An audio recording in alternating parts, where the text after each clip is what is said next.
संसार एक भट्ठी है और उसमें सब जीव झुलस रहे, लेकिन इसका पता लोगों को नहीं।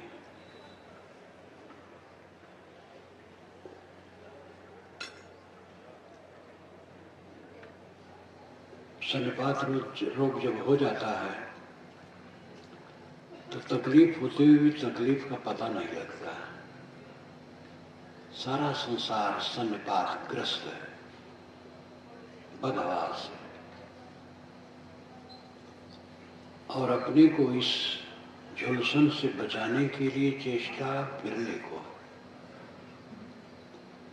सदगुरु कबीर कहते हैं, ऐ चेरा तय अपने दुख संहार, जे दुख व्यापी रहा संसार। ऐ जीव, तो अपने आप को दुखों से बचा। जो दुख सारे संसार में व्याप्त है, मन की आग में सारा संसार जल रहा है, और वो आग अपनी बनाई, किसी दूसरे ने नहीं बनाई। राग, द्वेष, ईर्ष्या, क्रोध, काम, लोभ, मोह, अहंकार, सारे महाविकारों, सारे विकारों का मूल कारण अहंकार है। और अहंकार जिसका है वो झूठा है। साहब ने कहा, रतन का जतन कर माड़ी का श्रृंगार, आया कबीरा फिर गया झूठा है अहंकार।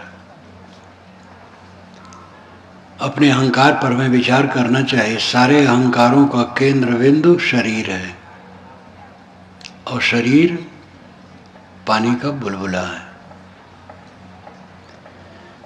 ये हरदम बदलता है, और एक दिन ये बुल्ला फूट जाता है देखते देखते। एक वकील फोन से बात कर रहे थे अपने मौक्किल से, और हाथ से रिसीवर छूट गया, कुर्सी पर ढेर हो गए। एक डॉक्टर रोगी की नाड़ी देख रहे थे, अपनी नाड़ी गायब हो गई। गुजरात के एक सज्जन अमेरिका में रहते रहे, समय से भारत आ जाते थे। अमेरिका जाने की बात थी, और उनको हार्ट की बीमारी थी। हवाई जहाज पर बैठने जब गए, जीने से चढ़ने लगे तो हार्ट अटैक हो गया, तो लोग उतार लाए। फोन गया तो हार्ट का स्पेशलिस्ट डॉक्टर उनका मित्र था अमेरिका में, वहीं से गरजा, मैं अभी आ रहा हूँ, अपने मित्र को लाऊंगा। हवाई जहाज से उड़ा, बम्बई उतरा।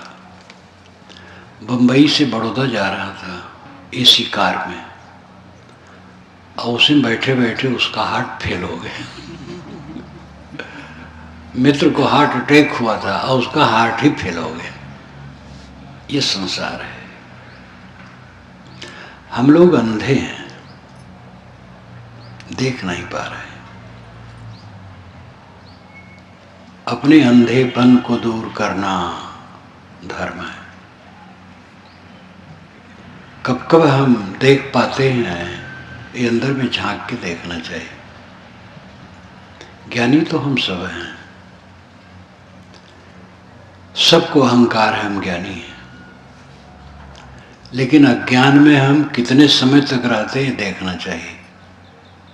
जो अपने अज्ञान को देख ले वो ज्ञानी है। मन में कब विकार आता है,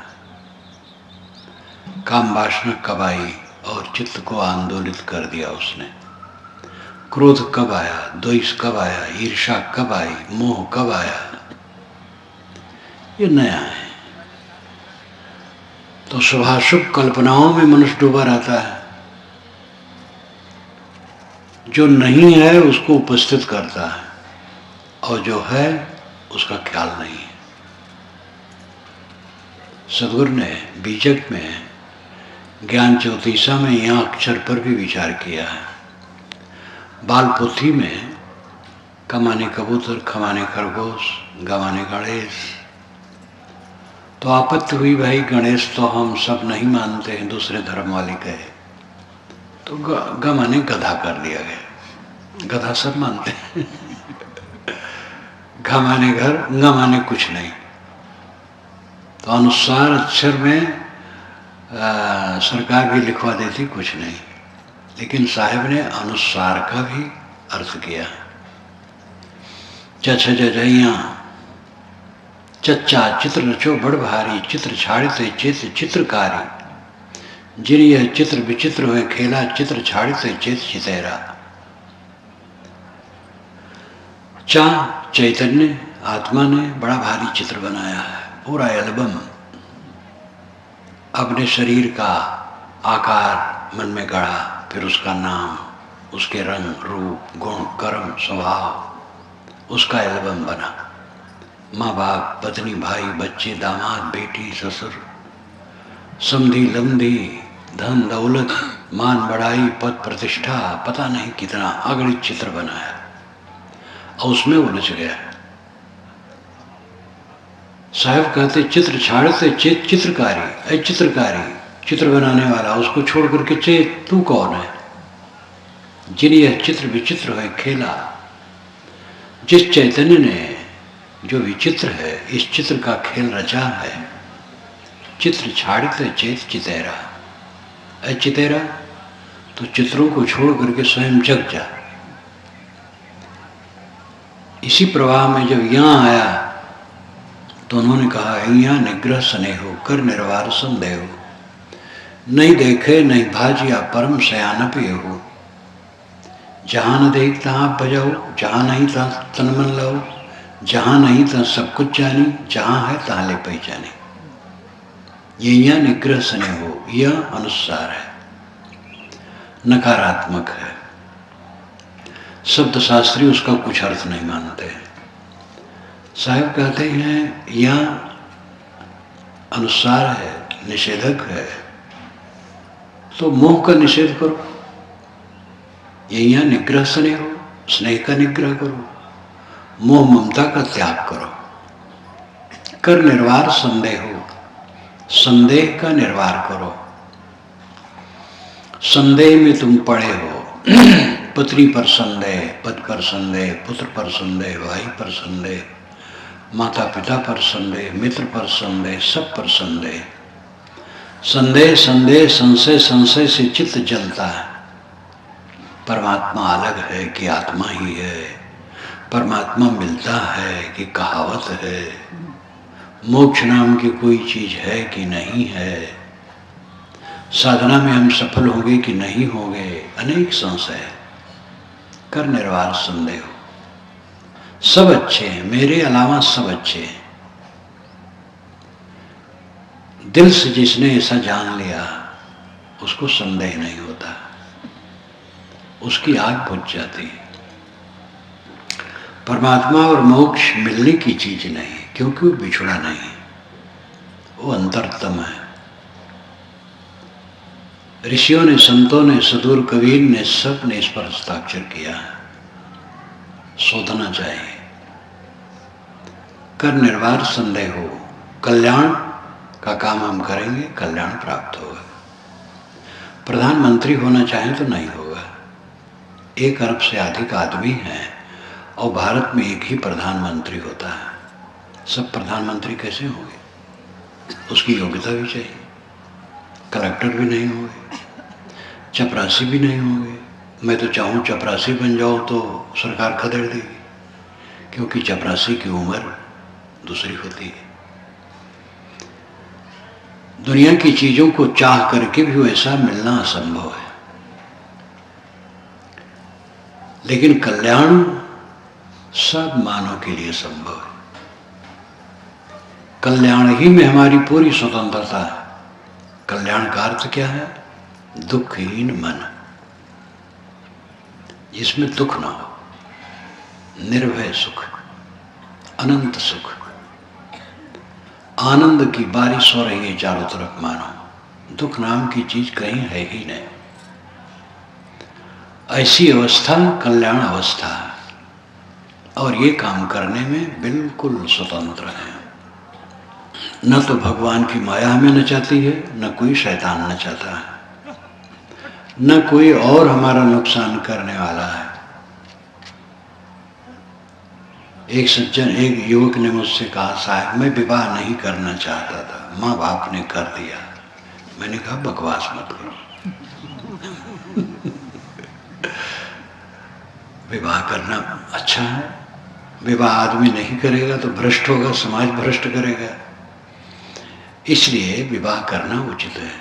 जो न विवाह करने की हिम्मत रखे वो न करें, अच्छा साधना से रहे पक्का।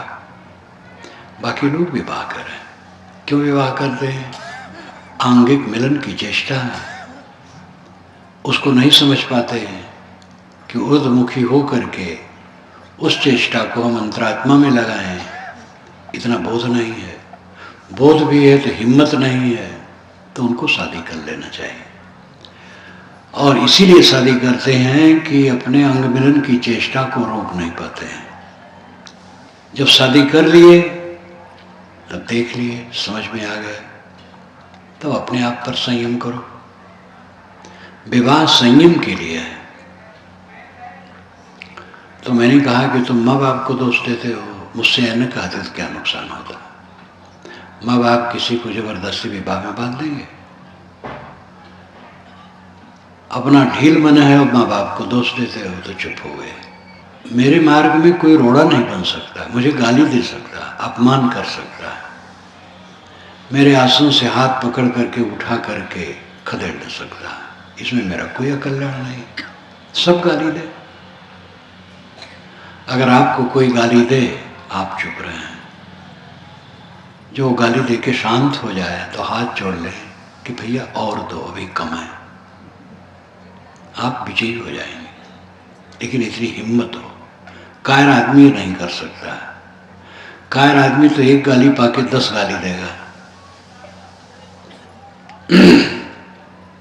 अपनी को समझें, अपनी सत्ता महत्ता को समझें और अपने को संभाल सकें।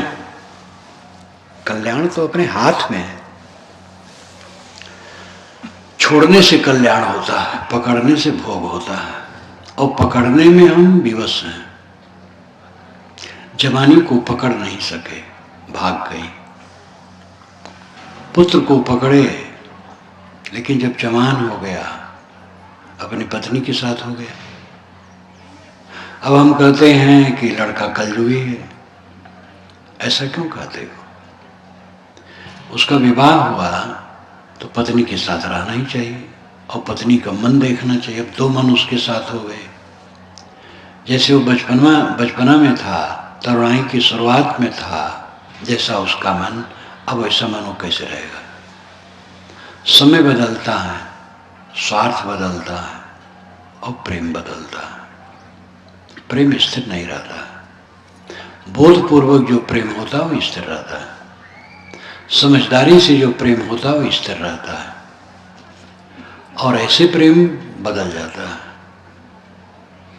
हम पकड़ नहीं पाते हैं, जन्म से पकड़ने की चेष्टा करते हैं, और पकड़ते पकड़ते सब हाथ से छूटता चला जाता है। भोग में हम स्वतंत्र नहीं, विवश है। त्याग में स्वतंत्र है, छोड़ में कोई चक्कर नहीं। पकड़े कैसे? पकड़ में आने वाली चीज नहीं है। सब भाग रहा है, सब भाग रहा है, सब भाग रहा है। नदी की धारा भाग रही है। एक नदी में हम 2 बार नहीं उतर सकते हैं। जो हम नदी में उतरते हैं, उधर जाते हैं, फिर लौटें, नदी वो नहीं रह गई, उसका पानी बहुत दूर भाग गया। सब भाग रहा है। यहां कुछ भी पकड़ने में आने वाला नहीं है। भोग स्वतंत्र कहाँ है? भोग परतंत्र है, और भोग का परिणाम क्लेश है। भोग का अर्थ क्या है? मन सहित इंद्रियों द्वारा विषयों में अपने को जोड़ना भोग है। त्याग क्या है? मन सहित इंद्रियों द्वारा विषयों से अपने को अलग करना त्याग है। कुछ विषय ऐसे हैं जो आवश्यक हैं, रास्ता देख के चलना है। देखना भी, दृश्य को हम देखते हैं, दृश्य भी विषय है, लेकिन वो व्यवहार है।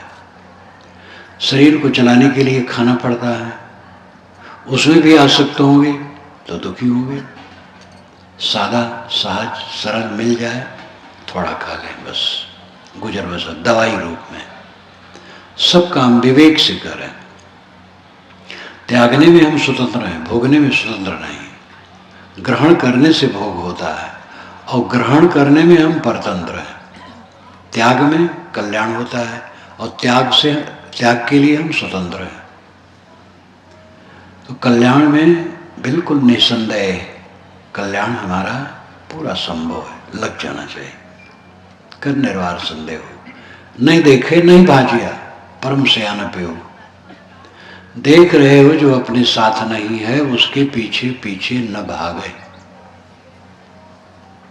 जवानी, सौंदर्य, संपत्ति, पद, प्रतिष्ठा, अनुगामी कुछ स्थिर नहीं, सब भाग जाएंगे, कुछ नहीं रहेगा।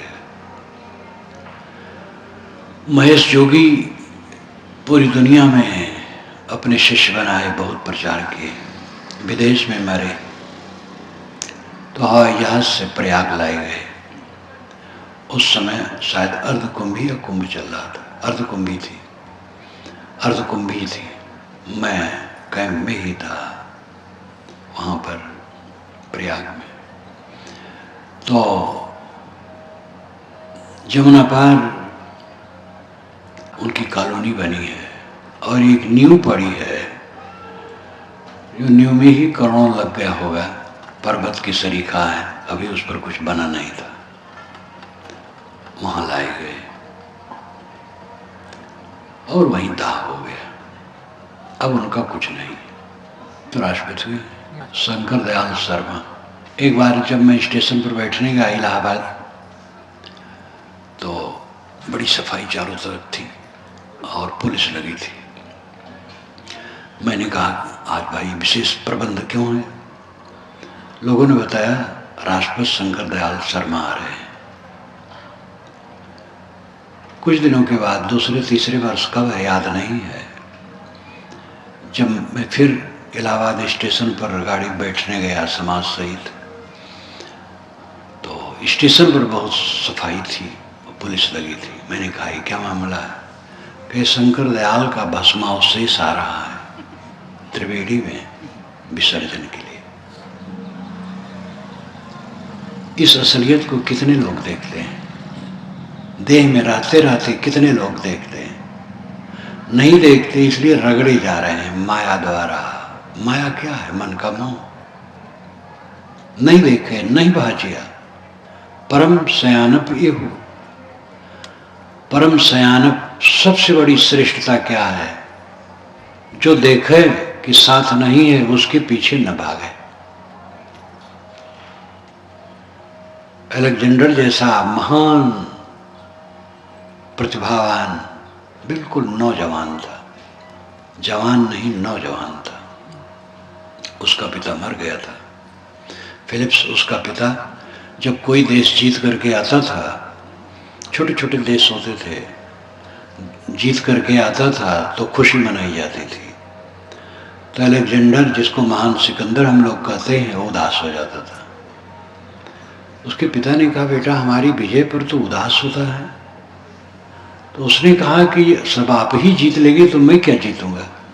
इतनी हविस थी उसको। पिता ने कहा बेटा दुनिया बड़ी लंबी चौड़ी है। वो मर गया और सिकंदर चला दुनिया को जीतने के लिए।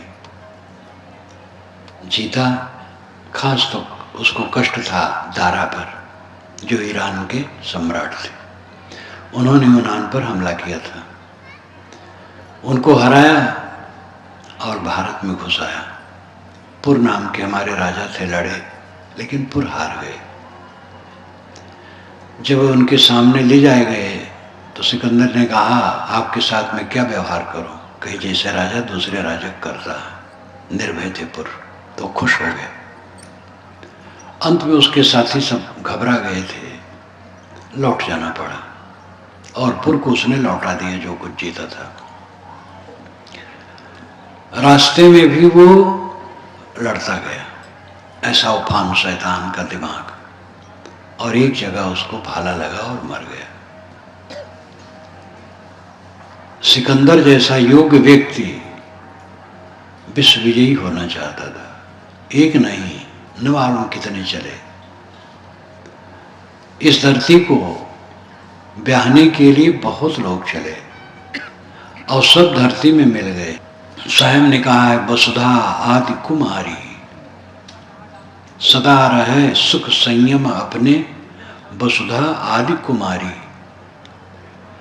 निरंतर सुख, सदा सुख, शाश्वत सुख अपने पर संयम करने से होगा। वसुधा तो सदा से कुंवारी है। वसुधा पृथ्वी, वसु कहते हैं धन को। वसुधा का अर्थ होता है जो धन को धारण करे।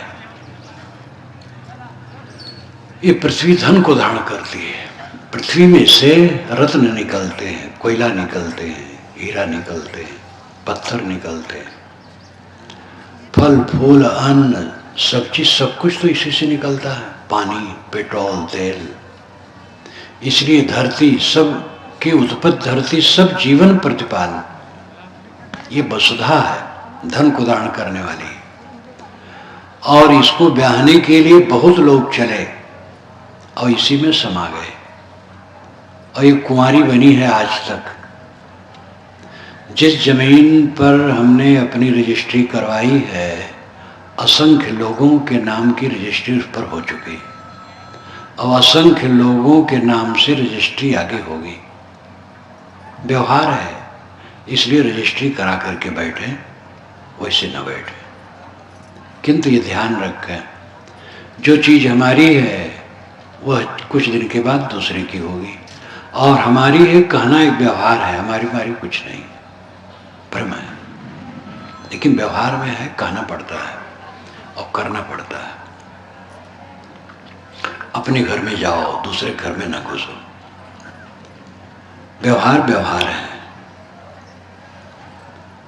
साहब कहते हैं, नहीं देखे नहीं भाजिया परम सयान पे हो। जिसको देखे कि साथ में नहीं है उसके पीछे न पड़े। जहां न देख तहां बजाओ, डांटते हैं साहब। जहां देख रहा तेरा कुछ नहीं, उसी के पीछे भागा फिर रहा है। जहां नहीं तो तन मन लाओ।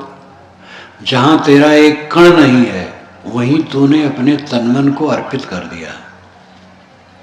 जहां नहीं तो सब कुछ जाने, बारंबार साहब कील ठोकते हैं। जहां तेरा कुछ नहीं वहां तो सर्वस्व मान लिया है। अंतिम में कहते हैं, जहां है तहां ले पहचाने। जहां तेरा माल टाल है उसको पहचान, कहां है? तेरे भीतर है। भीतर कहना तरीका है, तू है, तू स्वयं है। संत ईसा से उसके शिष्य ने पूछा था सत्य क्या है, तो वे चुप रहे। दूसरे समय उन्होंने कहा स्वयं ही सत्य है। जो सत्य पूछ रहा है वो सत्य है। आपके अलावा आपका कोई और सत्य हो सकता है? आप लोग अपने आप को लेकर के यहाँ आए हैं, घर छोड़ आए, परिवार छोड़ आए, लेकिन अपने को लेके यहाँ आए हैं। अगर आप चंद्रलोक में जाएं तो अपने को लेकर के जाएंगे। अपने को छोड़ करके रहने की कोई गुंजाइश नहीं है। जो अपना आपा है, आत्मा है, वो परम सत्य है, वही अपना है। जहां है तहां ले पहचाने। जहां तेरा माल टाल है उसको पहचान। अंतर्ज्योत अष्टाचक्रानों द्वारा देवानाम पूर्योध्या तस्याम हृदय कोश स्वर्गो जो ज्योतिषावृता। ये वेद का मंत्र है। चारों वेदों में यही मुझे योद्धा नाम मिला है। अष्टाचक्र 9 द्वारा देवानाम पूर्योध्या तस्याम हृदय कोश स्वर्गो ज्योतिषावृता। 8 चक्र इस शरीर में कल्पना किया गया है कल्पना कहीं नहीं। मूलाधार, स्वाधिष्ठान, मणिपुर, अनाहत, विशुद्ध, आज्ञा, सहस्रार, सुरत, कमल। ये गुदा से लेके खोपड़ी तक 8 चक्रों का वर्णन है। ये बहुत पुराना वर्णन है, वेदों में है। इस बीजक की व्याख्या में मैंने इसको विवरण से लिखा है, जैसे उनकी मान्यता, खूब लंबे में। अब अंतिम में बताया है चक्र कहीं नहीं है, काल्पनिक है।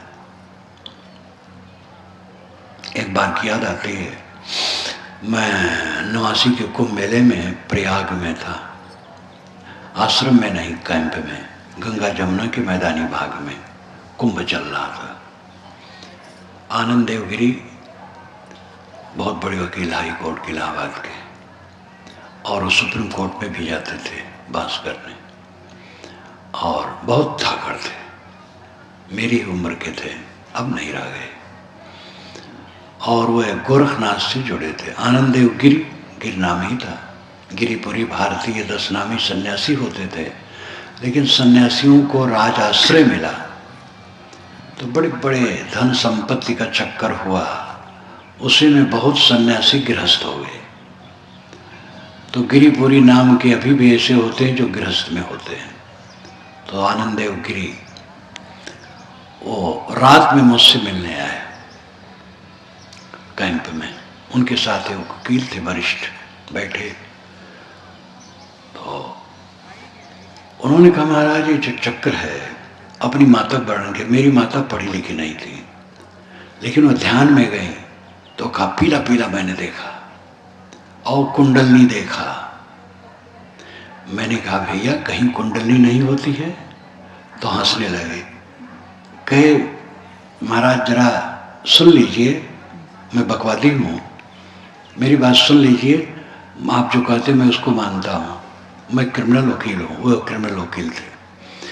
तो कई बार पोस्टमार्टम में मुझे देखने जाना पड़ता है, और सचमुच में कुंडलनी कहीं नहीं है। कुंडलनी का बड़ा हवा है। कुंडलनी है ग्रंथ, कॉम्प्लेक्सेस, मन का विकार, और शरीर में कुंडलनी कहीं नहीं। तो उन्होंने भी स्वीकारा। बोलने वाले खूब थे, धाकड़ एकदम। मेरे कार्यक्रम में अनेक बार आए और खूब बोलते थे। तो उन्होंने स्वीकारा कि बिल्कुल सच आप कहते हैं, कुंडली कहीं नहीं। तो 8 चक्र का जो वर्णन है हठ योग में, जिसका वेद में भी नाम है, वो बात मंत्र में आती है। अष्टचक्र और 9 द्वारा। 9 द्वारा तो साफ है, 2 आंखें, 2 नाक, 2 कान, 6 मुख, 7 टट्टी और पेशाब की जगह है 9 द्वारा। कवि साहब ने 10 द्वारा कहा है। तो ब्रह्मरंध्र में, कपाल कुहर में एक माना गया है यहाँ पर, जो शिशुओं को कोमल कोमल होता है, इसलिए साहब ने जहाँ कहा है 10 द्वारा कहा है। कठोपनिषद में 11 द्वार कहा है। पूर्व में एकादश द्वार में जिस्यावक्र चेतसा, एकादश द्वार। तो उसमें पेट में जो नाभि है उसको ही मान लिया जाता है।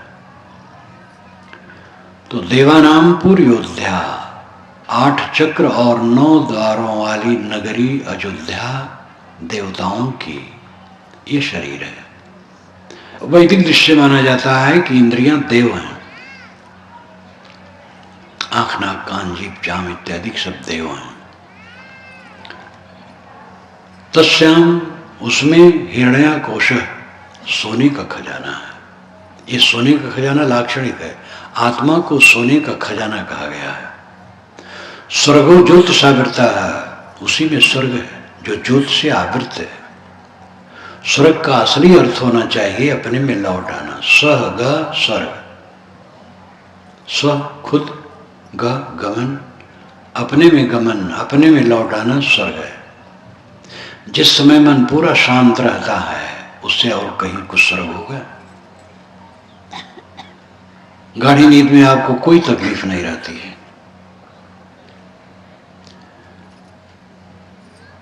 जो जागते जागते संकल्प शून्य हो गया, आत्मलीन हो गया, स्वर्ग पा गया। स्वर्गो ज्योत सावरता। तो अपना धन कहाँ है? इसी देह में। जो आत्म तत्व है, अपना स्वरूप है, वही अपना धन है। साहब कहते जहां है ताले पहचाने, जहां है वहां पहचान, अपने में लौट। तो बाहर भागा जा रहा है। जो साथ में रहने वाला नहीं उसके पीछे पतंगा बना हुआ है, और जो साथ छोड़ नहीं सकता है उससे तो बदहवास है। ये हमारा पागलपन है। हम सब पागल हैं। अपने अपने पागलपन को देखें, अपने अपने पागलपन को दूर करें, और जो मानसिक झुलसन है, मानसिक ताप है, उससे मुक्त होने का प्रयास करें। मैं अपनी वाणी को विराम देता हूँ।